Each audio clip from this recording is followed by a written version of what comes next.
Hola, buenos días. ¿Cómo están? ¿Cómo les va? Gracias por permitirme participar en este prestigioso foro.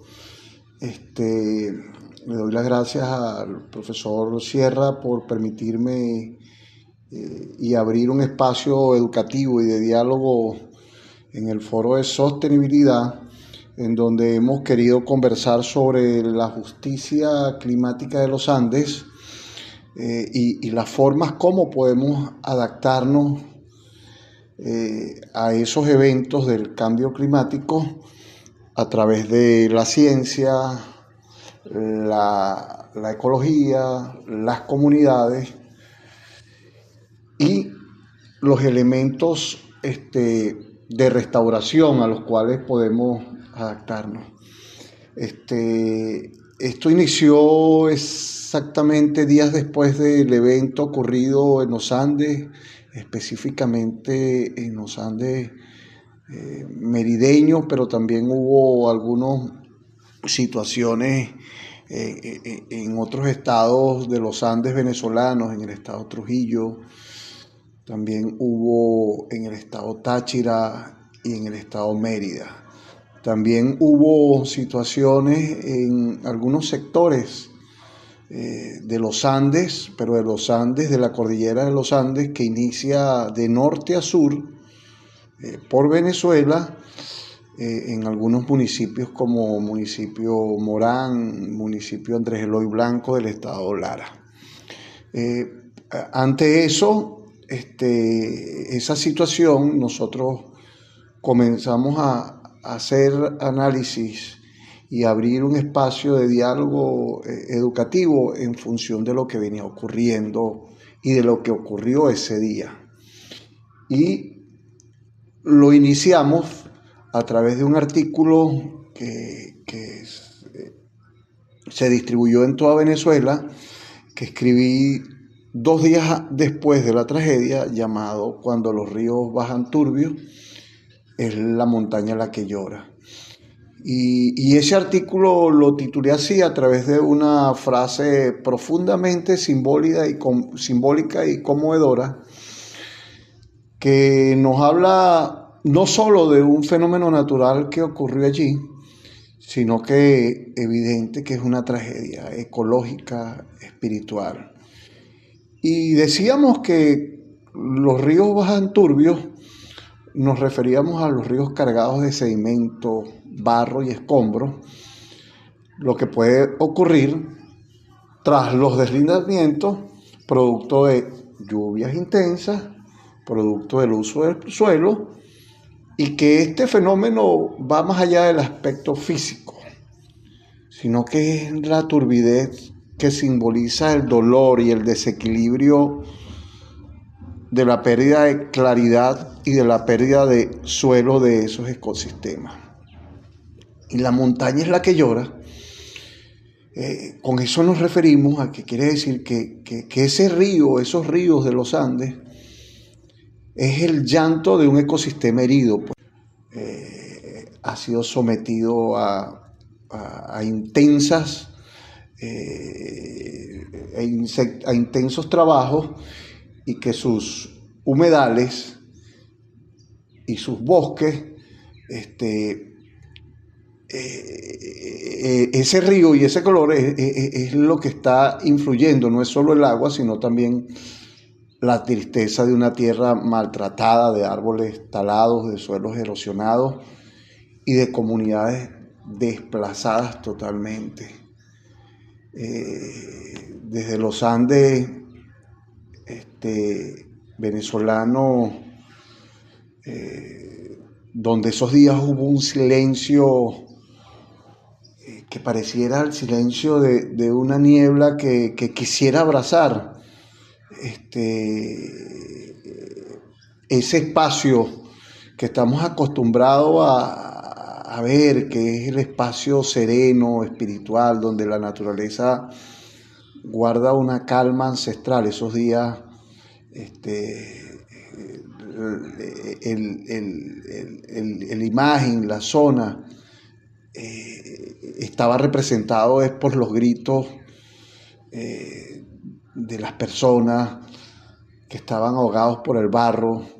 Era el cambio y el contraste dramático de la tranquilidad que había sido rota por el desastre, por los gritos ahogados, por el sufrimiento de personas que durante esos días perdieron su tranquilidad, su paz, y que estaban apagados o silenciados por la violencia de la luz, del lodo, de la emergencia.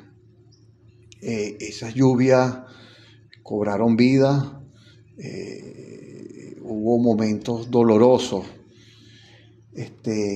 y no solo ese lodo que se escurrió en cerros, montañas, calles, avenidas, casas, que cubrió todo.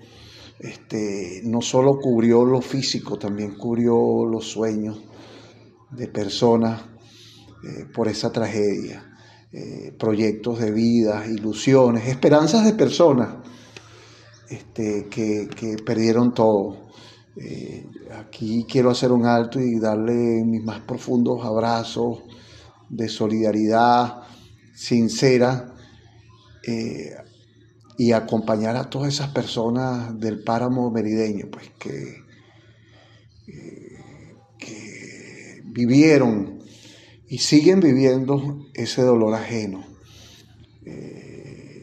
Lo hago con mucho amor, porque además Mérida me alojó cuando estudié mi pregrado en la Universidad de los Andes, y desde allí emprendimos luchas importantes en función del cuidado y la protección de los ecosistemas. Recuerdo las minas de Bailadores, que fuimos parte protagónica de ese ecosistema, y que hoy nos llama nuevamente los Andes venezolanos a un acto de memoria, a un acto de mostrar y visibilizar una tragedia que va más allá de lo natural.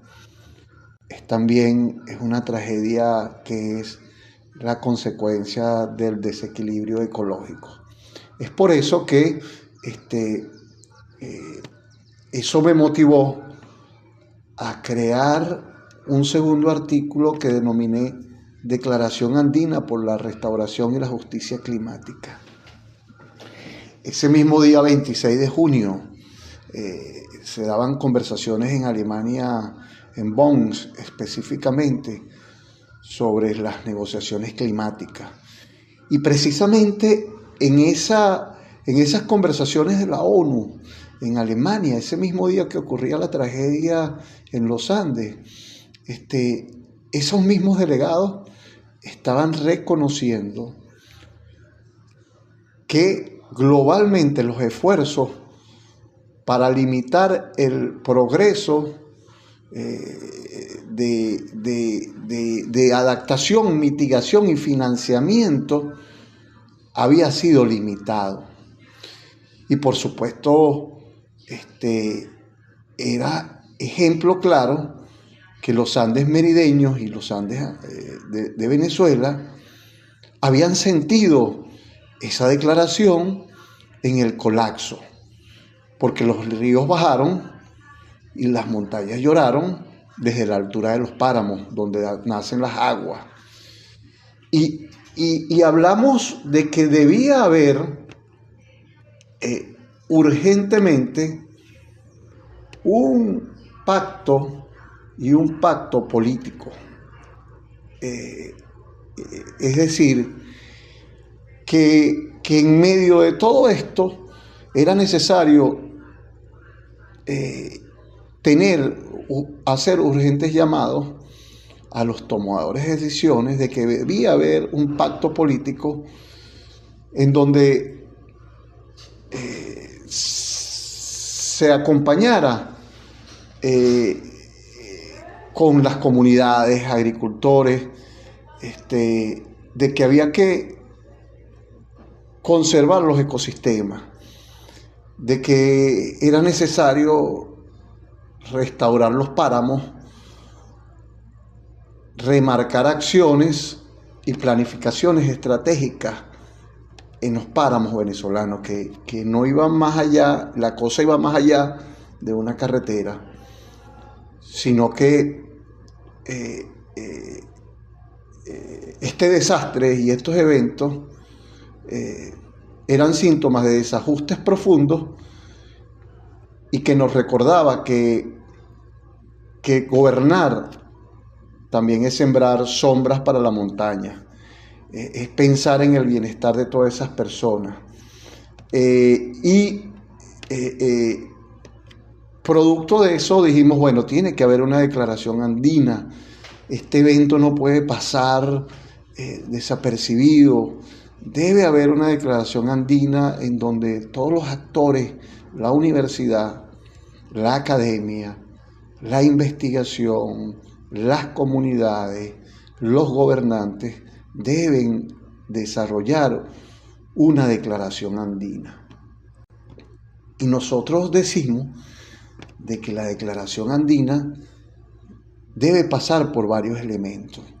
Uno es, debemos restaurar para adaptarnos. Y consideramos que la adaptación climática no es una consigna diplomática, sino que es una urgencia vital. Y en los Andes específicamente, adaptarse significa restaurar los bosques, regenerar los suelos, proteger las cuencas hidrográficas que alimentan el sistema hídrico de esta parte, y que debe haber compromisos en políticas locales que reconozcan que debe existir una restauración ecológica como una estrategia primaria. También pasa esta justicia climática en que debe haber una forma de transición justa con el territorio, con los Andes. Es decir, una transición energética, una transición agroalimentaria, también una transición territorial, cultural, en donde hayan alternativas ecológicas importantes como la regeneración de suelo. Es imposible que en los Andes no tengamos y no contamos con laboratorios de fitopatología y de suelo, con la importancia de estos laboratorios en cuanto a la fitopatología y a los productos que nosotros estamos cosechando allí. Y todos los microorganismos del suelo que están presentes, que nos pueden ayudar a mejorar y a regenerar los suelos que hay allí presentes. Eso es necesario. Tiene que haber una transición justa con ese territorio,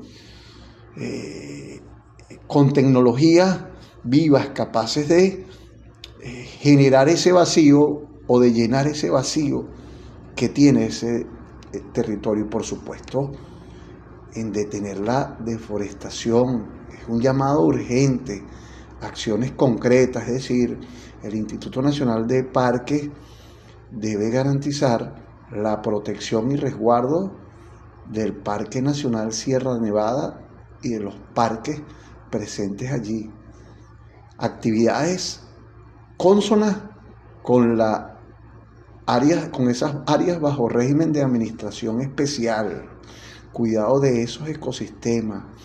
Tiene que haber una agenda nacional de restauración de esos ecosistemas con la participación comunitaria. Nosotros hemos dicho que la restauración no es solo sembrar árboles, es sanar el territorio, es recomponer el ciclo del agua, es reconstruir los vínculos entre la naturaleza y la cultura. Y por supuesto también la justicia climática pasa por el financiamiento climático que debe llegar a donde nacen las aguas, estos sitios. Se debe invertir en el páramo venezolano, se debe invertir en su salud pública, en su seguridad alimentaria, en la seguridad hídrica, por supuesto en la conservación de las cuencas hidrográficas, de los humedales, de los ecosistemas terrestres y acuáticos que allí existen, pero que además deben existir mecanismos ágiles. Venezuela es parte de las políticas de los Objetivos de Desarrollo Sostenible y esas políticas deben llegar con financiamiento a estos territorios, a estos espacios en donde hayan mecanismos de financiamiento ágiles, descentralizados, con enfoque de equidad, ¿entiendes? Y por supuesto es necesario gobernar con la montaña. La gobernanza climática debe ser sensible, anticipada, profundamente participativa, es decir, sembrar sombras para la mañana. Es el llamado a los gobiernos locales, a las gobernaciones, a las alcaldías, a comprometernos con una visión de largo plazo, pero con acciones inmediatas que integren la ciencia, la espiritualidad, la justicia de género. Las mujeres juegan un papel fundamental en reducir la brecha de género en los Andes venezolanos. Miren, los Andes es una fuente de vida. Y precisamente ese 26 de junio del 2025, mientras en Bonn se realizaban los caminos hacia la COP30, los venezolanos y los Andes venezolanos reafirmaban el compromiso con el Acuerdo de París, el compromiso con nuestros ancestros, con los árboles que aún resisten y con la generación que vendrá. Que la montaña, ese día, y se reafirmó que la montaña debe dejar de llover y que vuelva a cantar el agua, que emane agua pura y cristalina de todo esto. Ahora bien, con esta introducción, nosotros iniciamos este conversatorio o esta ventana de diálogo académica sobre la justicia climática. Vamos a hablar un poco también de las formas de adaptarnos. Vamos a hablar un poco también de los esfuerzos de la ciencia. Vamos a hablar de los contextos que existen allí, de la desaparición de los glaciares, del estado Mérida, del cambio climático presente. Vamos a hablar un poco de los humedales y de la pérdida de los humedales, del impacto del cambio climático en esta área. Vamos a hablar un poco de la ciencia, vamos a hablar de la tecnología y de la justicia. Espero que este viaje fascinante los motive y que este diálogo y este espacio educativo de sostenibilidad nos lleven realmente a lograr el pacto andino entre todos los sectores de los Andes venezolanos. Con esto inicio primera parte de mi exposición. La lámina que presento a continuación es una gráfica que muestra la anomalía de la temperatura global desde 1940 hasta enero del 2025. Las líneas azul representan las décadas anteriores a 1980, en donde pueden ver que las variaciones eran más moderadas. Es a principios de los años 80, esa línea se torna naranja, indicando que hay un aumento sostenido de las temperaturas globales. Ahora bien, el punto rojo que tenemos en la gráfica, que destaca enero 2025, marca un récord histórico de temperatura. Ha sido el mes, enero 2025 ha sido el mes más cálido registrado a nivel mundial. superando incluso los picos de años anteriores. Esto se calcula en relación al promedio 1991-2020, que sirve como línea base para estos datos. Este dato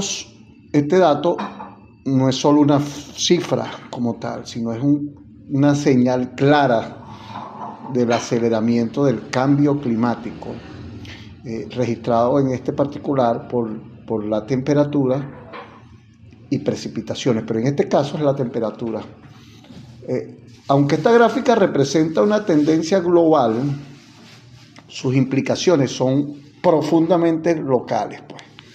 En nuestras regiones andinas, este calentamiento se traduce en alteraciones del ciclo de lluvia. Por supuesto, existen estrés hídrico, pérdidas de biodiversidad y desafíos en la producción agroforestal.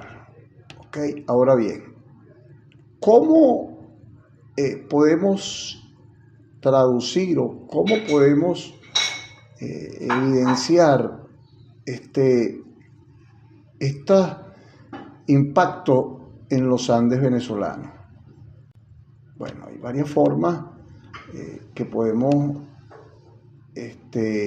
visualizarlo del impacto de estas variaciones del cambio climático en los Andes venezolanos. Una de ellas, que es una de las más notables y visibles en los últimos tiempos, es la pérdida de los glaciares de los Andes venezolanos. Es lamentable que tengamos esa desaparición de los glaciares venezolanos, y de hecho Venezuela se ha convertido en el primer país andino sin glaciar.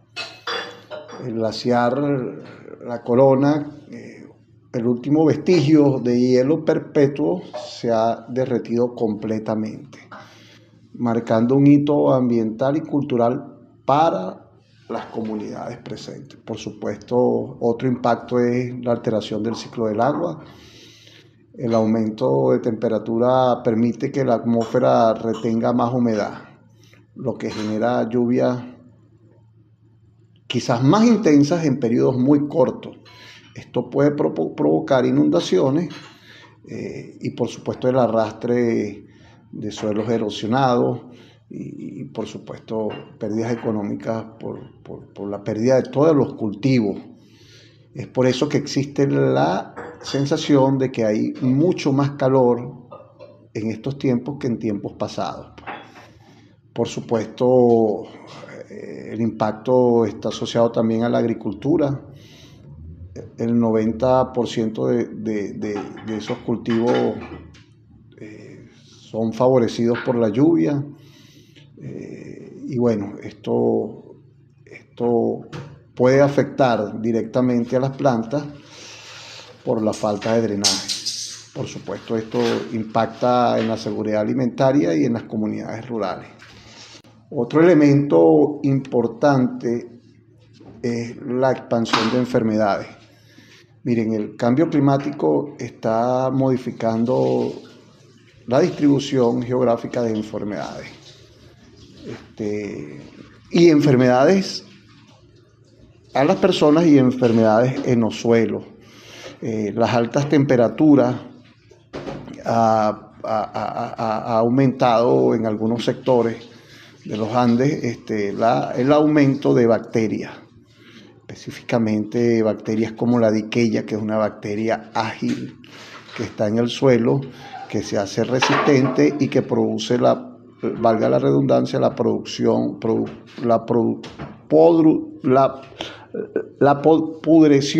de los tallos y hojas de cultivos como la papa, cultivos como el tomate, y que a medida de que hayan aumentos de temperatura, estas bacterias van a aumentar y van a aumentar más en estas casas bajo sombra, pues en donde la temperatura por la incidencia del sol temperaturas elevadas. Esto puede multiplicar el aumento de esta bacteria y de otras bacterias que producen pudrición a tallos en cultivos como la papa.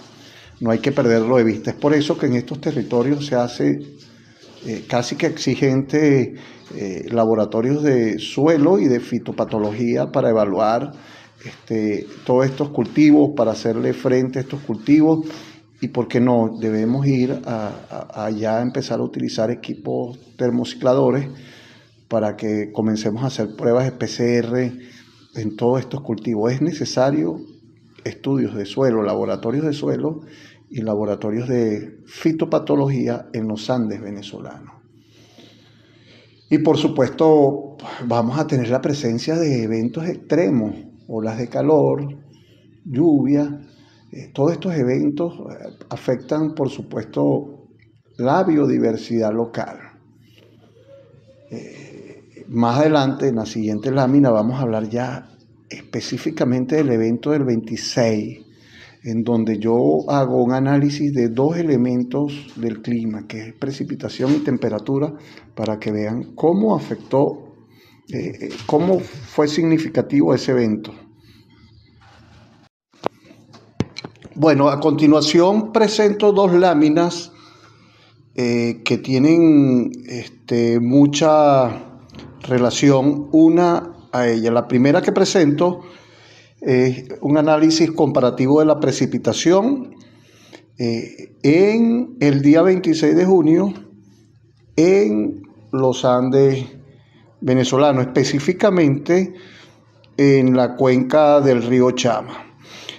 Tomé dos valores para la precipitación, un valor de 1993 en donde hubo una precipitación de aproximadamente 130 milímetros de precipitación por metro cuadrado en la cuenca en el año 1993, y que ese valor lo tomé de un análisis hidrológico de la crecida del río Chama para ese momento, que fue un documento que desarrolló el Ministerio de Ambiente y los Recursos Naturales, aquel entonces, 1993.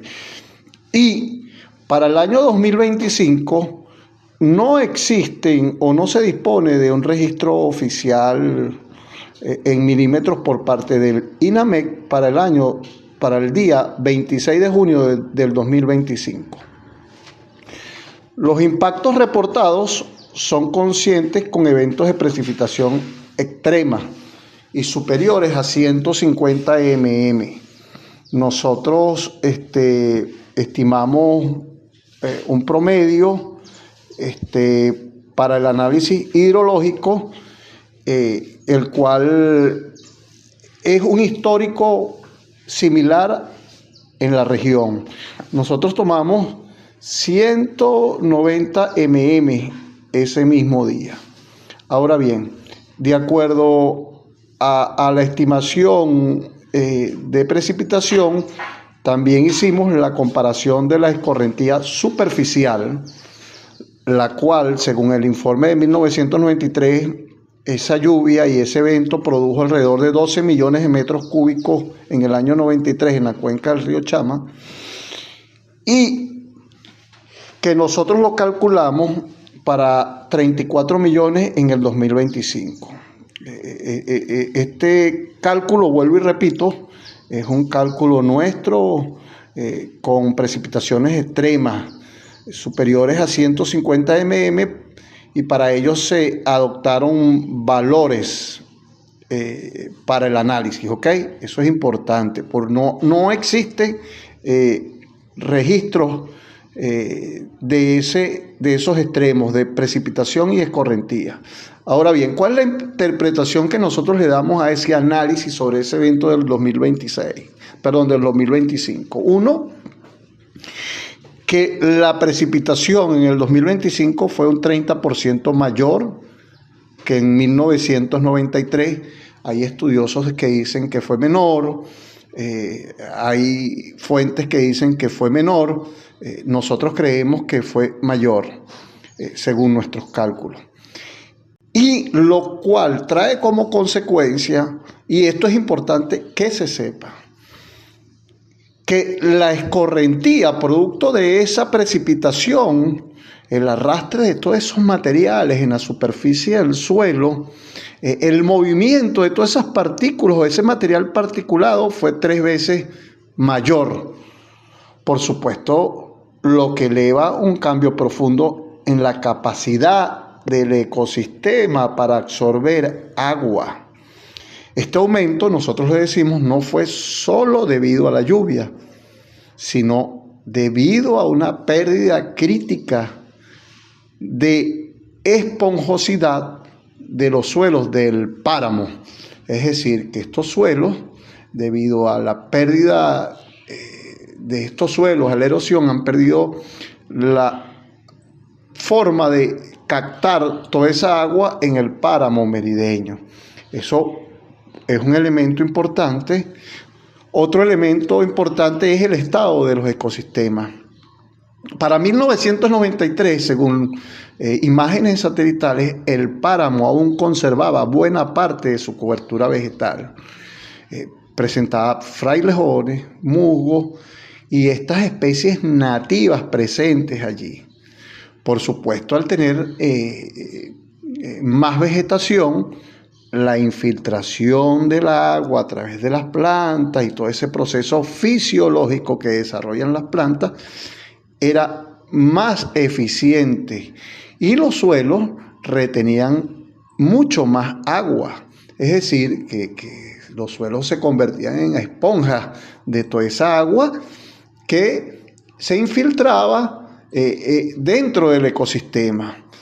Por supuesto, para el año 1993 estaba la agricultura presente, pero la presión y la mecanización era menos. Eso es necesario, por supuesto, precisarlo para 1993. Para el 2025 se ha logrado la expansión agrícola, por supuesto, el sobreuso del suelo, la saturación de los suelos, el sobrepastoreo, han habido incendios, han habido la urbanización o las viviendas en estos sitios y convirtiendo espacios donde había vegetación en zonas de vivienda.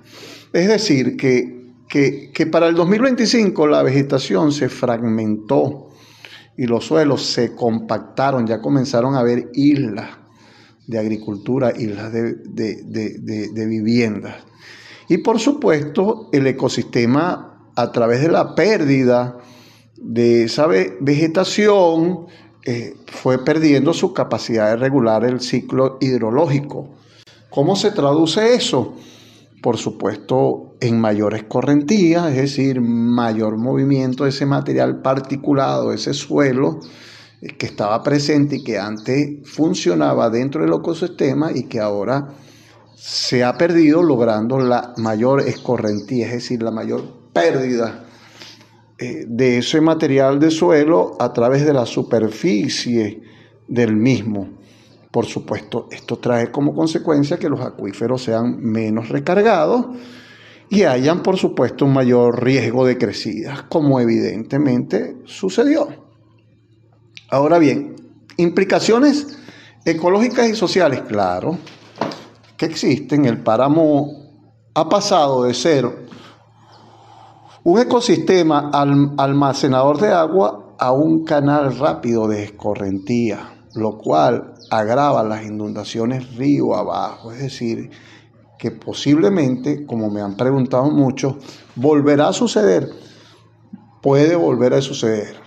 Cantidades de lluvias mayores, pueden haber cantidades mayores de lluvia por los extremos o cantidades menores, pero va a haber mayores escorrentías porque estamos perdiendo, producto de todas esas implicaciones agrícolas, ecológicas y sociales, un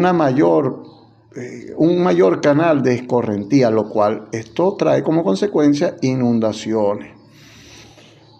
Las comunidades que dependen del páramo y del agua para el riego y consumo por supuesto, enfrentan ahora vulnerabilidad crítica, mayor eventos extremos y por supuesto una mayor presión sobre las infraestructuras como diques, canales, carreteras, etcétera, etcétera. ¿Qué es la reflexión final sobre el evento del 2025-26 de junio? Que nosotros, al hacer las comparaciones entre el año 1993 y el año 2025, no solo muestra un cambio en el clima, sino también un cambio ecológico inducido por el uso del suelo.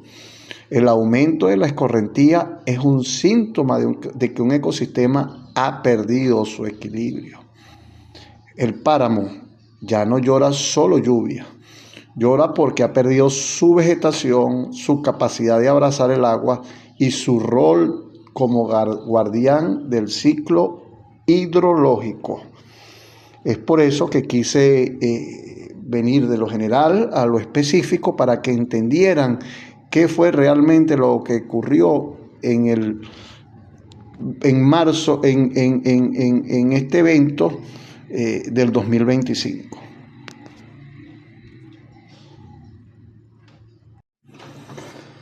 Ya una vez haber identificado con las láminas anteriores, comenzando por el cambio climático y por los efectos de la precipitación y la escorrentía en los Andes venezolanos, en la cuenca del río Chama, ya nosotros vamos cerrando esa etapa de diagnóstico en esta exposición y ya vamos avanzando a lo que nosotros decimos las soluciones, es decir, cómo nosotros debemos adaptarnos a esas situaciones, adaptarnos al cambio climático. Y una de las primeras cosas que es necesario entender y que los tomadores de decisiones en el ámbito político es que debemos hacer el reconocimiento del cambio climático, que ya nos afecta no solo a los Andes venezolanos, sino a gran parte del territorio de Venezuela. Y por eso se hace presente asumir acciones para mitigar estos riesgos que traen el cambio climático.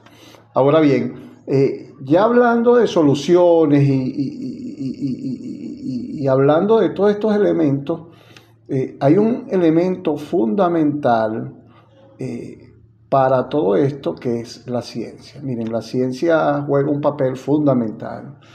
Debo decirlo conscientemente y responsablemente, el MINEC en estos momentos lleva a cabo un hermoso proyecto que se llama el Proyecto del Paisaje Andino, que está en 5 estados de Venezuela y en 14 municipios de Venezuela. Es un proyecto que ayuda a mitigar y a crear zonas de amortiguamiento para la deforestación a través de sistemas agroforestales. Un proyecto que ya ha llegado a la mitad de vida del proyecto y que ya ha ido mostrando resultados en torno a esto. Ahora bien, ese proyecto no basta, hay que ir más allá.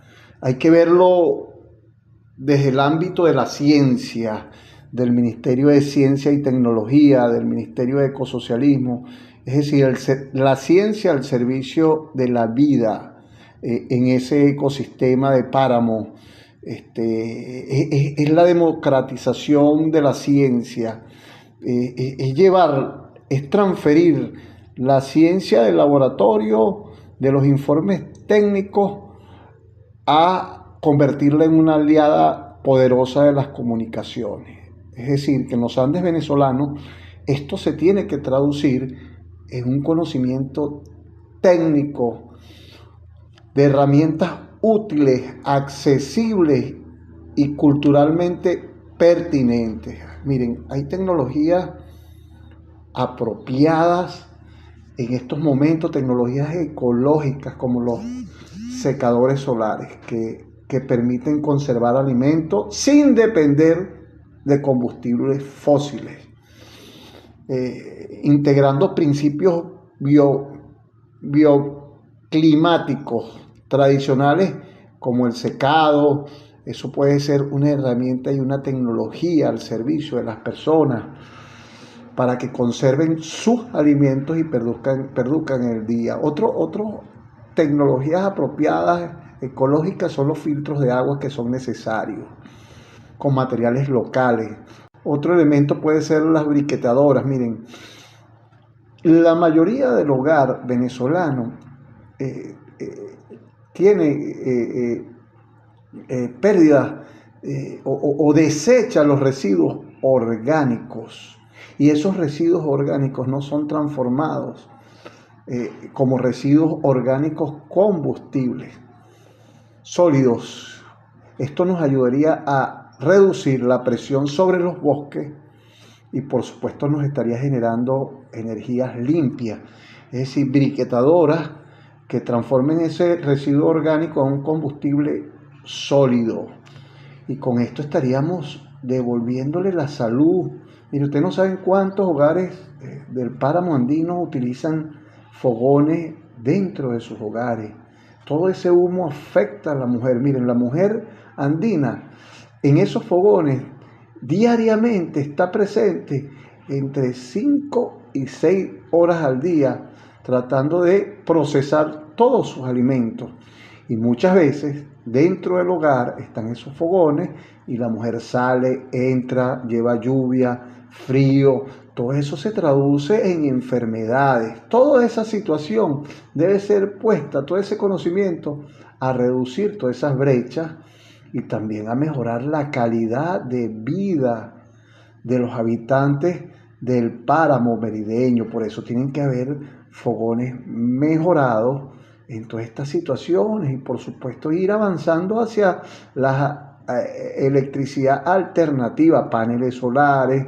Todas estas tecnologías apropiadas son importantes y van a ayudar a mejorar la calidad de vida de los habitantes del páramo, con sus alimentos, con sus productos. Eso nos va a llevar a muchas cosas importantes. Es necesario, por supuesto, que la ciencia sea visibilizada, y un elemento fundamental son los sistemas de información geográfico. Miren, es una alternativa y debe convertirse en una herramienta importante para el páramo merideño. Debemos crear mapas que revelen con detalle lo que muchas veces no se ve. Debemos identificar nuestras nacientes de agua, los territorios donde están las pérdidas de vegetación. Debemos hacer rutas ecológicas, zonas de riesgo, y para eso son importantes, para construir esos datos, las narrativas territoriales. Son instrumentos importantes para defender el territorio. Es necesario que planifiquemos colectivamente y contar con nuestras propias historias del suelo que habitamos. Miren, el trabajo de diagnóstico participativo es fundamental en este territorio. Es la visibilización de las personas, de quienes están en el territorio. Es necesario estos 3 elementos. 1, que la ciencia esté al servicio de la vida, que es necesario en el páramo, como justicia climática, de democratizar la ciencia, utilizar saberes locales y tecnologías apropiadas, y por supuesto visibilizar lo invisible a través de estos sistemas de información geográfico. Los sistemas de información geográficos en el territorio no es un elemento que debe quedar encerrado en un laboratorio, debe ser del manejo de los habitantes. Miren, yo cada vez que voy a actividades de campo, lo primero que ayudo a los productores, a las personas que están en campo, es a visualizar el bosque primario, las aguas, cómo usar sistemas de información geográfica, cómo determinar su parcela, cómo limitar sus parcelas, su finca, cómo saber dónde se está dando la pérdida de vegetación, la pérdida de agua. Esto nos va a ayudar a que los problemas se visualicen. Nosotros tenemos pensado muy pronto hacer un trabajo de campo con una comunidad, no me lo van a creer. La persona acudió a mí, eso fue en Sanare, hace 3 días, preocupado porque mismos habitantes querían ingresar a un bosque natural para sembrar café y la población se les detuvo porque garantizaron que ese espacio es de vital importancia para las aguas y para la vida y para la biodiversidad. Y me pidieron urgentemente que fuera a dar una charla.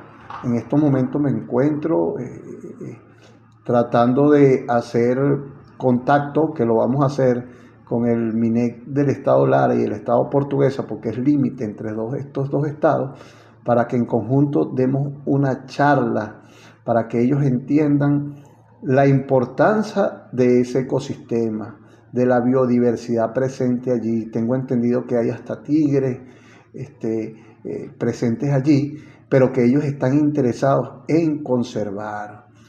Nosotros dentro de estas charlas vamos y queremos democratizar la ciencia, hablar un poco de tecnologías apropiadas, pero también visibilizar todo esto a través de sistemas de información geográfico para que conozcan los territorios y tengan esa herramienta fundamental en la vida. Es la ciencia la que debe estar al servicio de la vida, de las comunidades, y eso es parte de la justicia climática que queremos impulsar en este tipo de debates.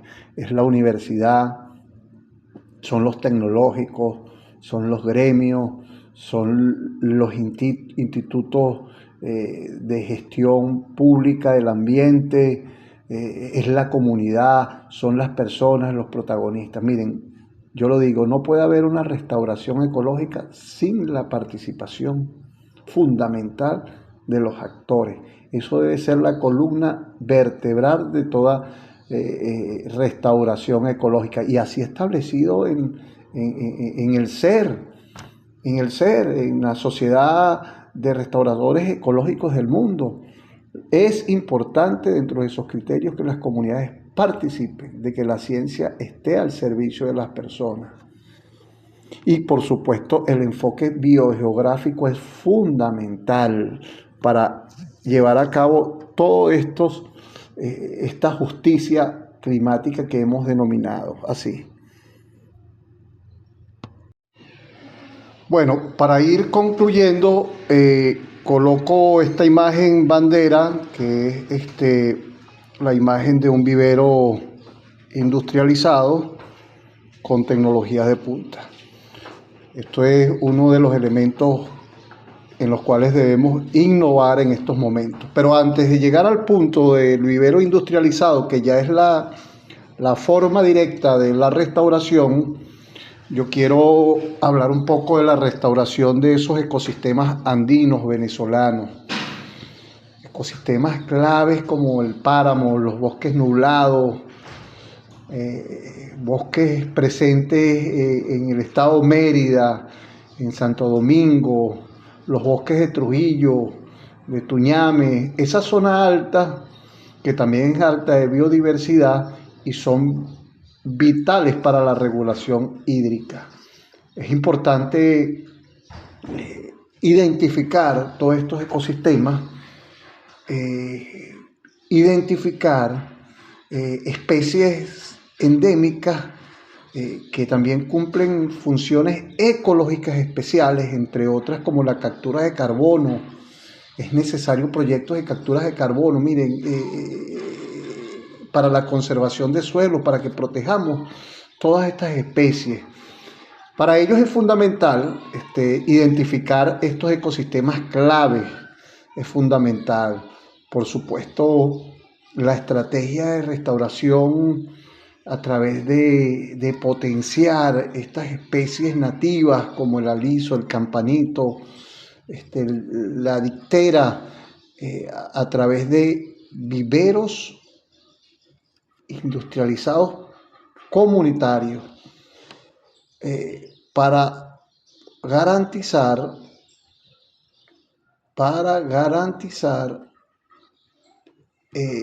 la participación de las personas. Es necesario la participación comunitaria para asegurar la disponibilidad de semillas, las plantas, hacer jornadas de recolección de semillas grandes, importantes, para hacer grandes viveros industrializados, por supuesto, para cada piso altitudinal, con la participación de las comunidades involucradas. Es necesario involucrar estos proyectos a las escuelas, crear brigadas de conservación y organizaciones locales, talleres técnicos de reforestación, identificación de especies, con enfoques muy pedagógicos. Yo aún me recuerdo de dos cosas en mi primaria. Una, de la siembra del árbol, de los árboles. Eso nunca se me ha olvidado. Y otra, la semana de la alimentación, los alimentos que compartíamos. Fueron momentos hermosos y que quedaron tatuados en el ADN de mí, pues como joven. Eso es necesario desarrollarlo. ¿Entiendes? Volver a los estudios altitudinales, como lo dije, para ayudar a las prácticas de restauración en distintos climas, digamos así. Por supuesto, yo siempre lo he dicho, la restauración no es un hecho técnico, es una acción de una justicia climática en defensa de la vida, del agua, de la cultura, por lo cual debe haber un enfoque político, un enfoque técnico. Para ello debe haber el pacto andino del cual yo hablo, por la justicia climática, para restaurar no solo los ecosistemas, sino también las relaciones entre las comunidades y la naturaleza. Es necesario regresar a ese contacto con la naturaleza. Ahora bien, la imagen que yo puse es la imagen de un vivero, digamos, con uso de tecnologías, y un vivero industrial, a través de tubetes. ¿Qué son tubetes? Tubetes son pequeños recipientes cilíndricos,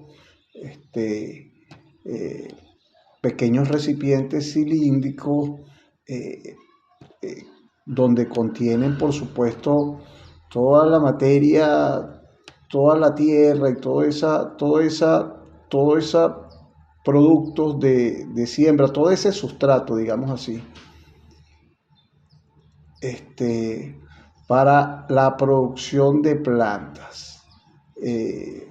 Esta es una tecnología importante, que tiene muchos aspectos importantes, de los cuales quiero cerrar esta charla. Uno, de que el tubete,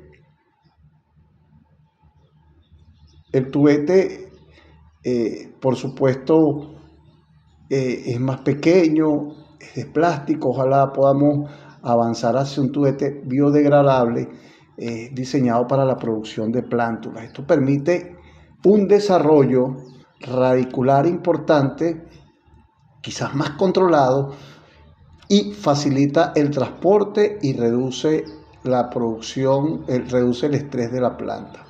Son ideales para especies nativas también. Y lo que queremos es que avancemos tecnológicamente hacia ese tipo de tecnología. Los tubetes, la tecnología aplicada en viveros industriales. Queremos, y es necesario, que haya una inversión por parte del MINEC, Ministerio de Ciencia y Tecnología, en tecnologías aplicadas, es decir, viveros con sombras al inicio, que también tengan sensores y monitoreos ambientales, en donde podamos tener sensores de humedad, temperatura, luz, ajustadas a las condiciones óptimas de crecimiento, en donde hayan monitoreo y, por supuesto, tengan su sistema de riego automatizado. Yo tengo entendido que cada MINEC produce sus plantas, etcétera, etcétera, pero es necesario que en cada estado hayan viveros en cantidades industriales, viveros con sensores, viveros de riesgo, y una forma para aprovechar espacios adecuada a través de esta tecnología de tubetes, por supuesto, optimizando la producción y reduciendo las pérdidas. Estos viveros pueden adaptarse a zonas rurales, de montaña y urbana. Es necesario incorporar esta tecnología de tubete a los viveros en toda Venezuela, para las cuencas hidrográficas, para los pisos altitudinales. Es necesario avanzar hacia eso. Hemos visto de que hay campañas de siembra en bolsas. Muchas veces estas bolsas quedan tiradas en el ecosistema. Y bueno, es necesario incorporar esta serie de tecnología. El llamado es para el MINEC, para que desarrollemos viveros industriales en toda Venezuela. Miren, yo con esta lámina yo estoy terminando, no sin antes dar una reflexión final, que siempre es importante la reflexión final. Una de las reflexiones es para los tomadores de decisiones. Miren, a los gobernantes, a los alcaldes, a los gobernadores, a los ministros. Quiero que sepan que restaurar no es un capricho ambientalista, es una acción planificada e incluso económica, importante para nuestra sociedad. En segundo lugar, la segunda reflexión es que escuchar a las comunidades no es debilidad. Es necesario la participación como forma de sabiduría colectiva. Las soluciones no se deben imponer desde arriba. Se tejen con quienes habitan y conocen el territorio, es decir, que las soluciones tienen que venir de abajo hacia arriba. Las montañas nos están hablando. Cada vez que los ríos bajan turbios, es la montaña la que nos está hablando, diciendo y nos dice que los desastres no son elementos naturales o eventos naturales, sino mensajes del ecosistema que hemos dejado de escuchar. Es la presencia del barro y la destrucción, los cuales son síntomas de un desajuste profundo de ese ecosistema. Gobernar también es saber sembrar sombra, es escuchar a las comunidades. Para mí ha sido un placer participar en este prestigioso foro, y el mensaje es claro: debemos avanzar hacia la justicia climática, el pacto climático. He dado algunas recomendaciones y he abierto una ventana educativa de diálogo para ir construyendo este pacto andino, y que la agricultura se convierta realmente en un pacto. Porque la agricultura debe dejar de ser la lucha y debe convertirse en confianza, en una aliada entre el clima, la tierra. Tiene que haber un respeto mutuo entre la agricultura y la tierra. Es decir, tiene que haber una alianza en donde yo cuido, tú me cuidas, tú me nutres, yo te nutro. Ese es el enfoque que queremos darle a la agricultura. Bueno, señores, ha sido un placer para mí haber participado en este prestigioso foro y voy a concluir con otra enseñanza. Miren, las edades para la conciencia no tienen límite. Yo pertenezco a un equipo de basquetbol máster y entre las cosas que nos hemos propuesto ha sido no solo jugar baloncesto, que hacemos práctica martes y jueves, sino estamos arborizando espacios para que hayan sombras. Y la sombra es un aliado importante en plaza, es un aliado de una persona que se siente bajo de una sombra. Eso es necesario, eso es pacto, eso es justicia climática. Otra vez, regresarle la sombra a esos ecosistemas. Feliz tarde, se les quiere mucho y con esto abrimos el debate a las comunidades y a un espacio educativo. Muchas gracias. Dios los bendiga.